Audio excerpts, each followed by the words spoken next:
Hi everybody, welcome back to the last two chapters of Junie B. Jones and the Stupid Smelly Bus. So remember, last time we had Junie B, she was in the nurse's office fooling around and she almost got really hurt. Chapter 9, Zooming Speedy Fast. I like running inside the school. It's funner than running inside your house. In school, you can zoom with your arms out like a jet plane, and you don't knock over the furniture. And also, the head doesn't get broken off your mother's bird statue, which used to be a blue jay, I think. I zoomed straight to the cafeteria, because there's a lot of tables to hide under in that place. Only when I tried to open the door, it was all locked up. And so then I ran to another room across the hall. Only that stupid door was locked too. Hey, who did all this dumb locking, I asked. Then I started jiggling up and down, because I was having a little bit of a problem, that's why. The kind of problem that's called personal, and it's about going to the potty. And so all of a sudden, I had to run down the hall speedy quick, right to the girls' bathroom. Only guess what? When I got there, that stupid door wouldn't open either. And so I kicked it, and I hanged on the handle, because I weigh 37. Open up, and I mean it, I yelled. But the door kept on staying shut. It's emergency, I shouted. And then, all of a sudden, I remembered about that boy I can beat up, because he had an emergency too, and he got to go to the boys' bathroom. And so I zoomed across the hall, and I pulled on the boys' bathroom door, but that dumb thing was locked too. Stupid, stupid doors, I hollered. After that, I started to jiggle up and down very fast. Oh no, I'm going to have an accident on my skirt that looks like velvet. Only just then, I remembered something else about emergencies, because Mother told me what to do if I ever needed help, and it's called 911. And so then I ran back to the dangerous nurse's office, because that's where the phone was, of course. And I picked it up, and I pushed the 9, and the 1, and the other one. Help! This is an emergency, I yelled. All the doors are locked in this place, and now I'm going to have a terrible accident. Then I heard a voice on the other end. She said for me to calm down. Yeah, only I can't, because I'm in big trouble, and I'm all by myself, and I need help real bad. Then the lady said to calm down again, except for I couldn't sit still. And so I just hung up and ran right out of there. And I just kept running and running till I got to the big doors at the end of the hall, and then I run right outside, because maybe there might be a little toilet out there or something. Except I didn't see one. All I could hear was sirens. Loud sirens were all over the place, and they kept on getting closer and closer.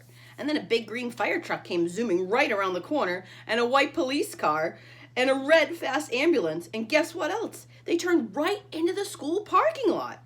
And so I stopped jiggling around for a second, and I sniffed the air. Only I couldn't smell smoke. Then I heard a grouchy voice. Hey, hold it, Missy, it yelled. And I got very scared inside, because Missy's my name when I'm in trouble. I turned around. It was the man with the can, and he was running at me. Well, I think her fun's over. I think she's going to get in some trouble now. Oh, boy. Hold it right there, he hollered again. And then I started to cry. Yeah, only that's the trouble. I can't hold it, I said. I already hold it all I can, and now I'm having emergency. And all the bathrooms are locked, and now I'm going to have an accident very quick. And then the man with the can didn't look so grouchy anymore. Well, why didn't you say so, sis, he said. Then he pulled a big bunch of keys out of his pocket, and he grabbed my hand. And then him and me zoomed back into the school speedy fast. Chapter 10, Me and That Grace. The man with the can unlocked the girls' bathroom for me, and I ran right in there. And guess what? I made it. Whew! That's what. I didn't have an accident on my skirt that looks like velvet. Whew! Then I washed my hands at the sink, and I looked in the mirror, and the gold star was still on my forehead. It looked very beautiful up there.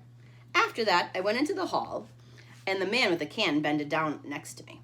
Everything okay, sis, he said. And so I nodded my head. I holded it, I said, very happy. Then all of a sudden, there were lots of people running at us. There were firemen and policemen, and there was a tall lady rolling a bed on wheels. Hey, I said to the man with the can, what happened? Did somebody get run over in here or something?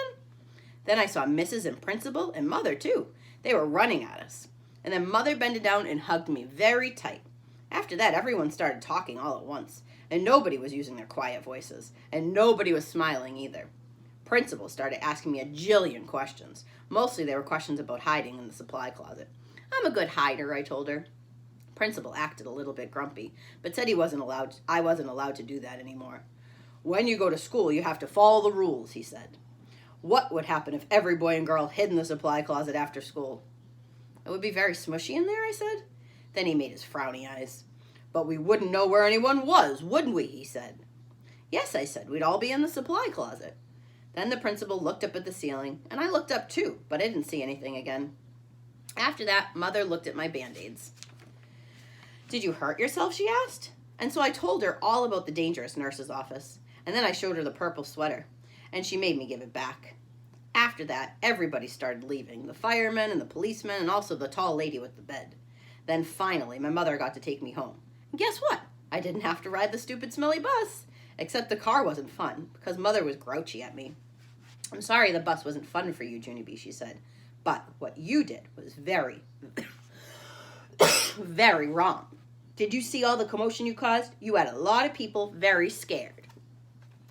There she is. The principal yelling at her, and her mom does not look happy.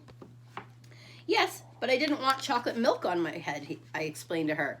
That's not going to happen, growled Mother. And you can't just suddenly decide for yourself not to ride the bus. Hundreds of kids ride the bus every day, and if they can do it, you can do it too. Then my eyes got wet again. Yeah, but there's meanies on that thing, I said sniffly. Then Mother stopped being so growly. What if you had a friend to ride with, she said. Your teacher told me there's a girl in your class who'll be riding the bus tomorrow for the first time. Maybe you could sit together. Would you like that? I made my shoulders go up and down. Her name is Grace, said Mother. Grace, I said. Hey, I know that Grace. I learned her today. And so when we got home, Mother called Grace's mother. And then they talked, and then me and that Grace talked too. I said hi, and she said hi. And she said she would sit with me. And so tomorrow, I get to take the little red purse on the bus. And I get to put it on the seat next to me so nobody will sit there. Nobody except for that Grace, of course. And then she and me might get to be best buddies. And we can hold hands, just like me and Lucille. I will like that, I think. And guess what? Tomorrow, I think I might like the yellow bus a little bit too. So that's the end. I guess she didn't get in too much trouble, but she definitely got everybody worried. Thanks for reading with me, guys. See you next time.